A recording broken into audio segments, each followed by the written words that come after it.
Ramos Duras, Block P.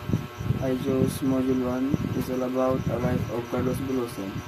I learned Carlos Bulosan, a Filipino immigrant in the US who experienced hardship, discrimination, and exploitation.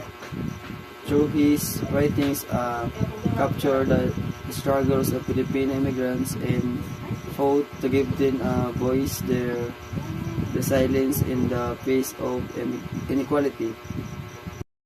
Module 11. My father goes to court. I learned despite their poverty, the narrator find happiness and simple pleasure in their lively, healthy lifestyle.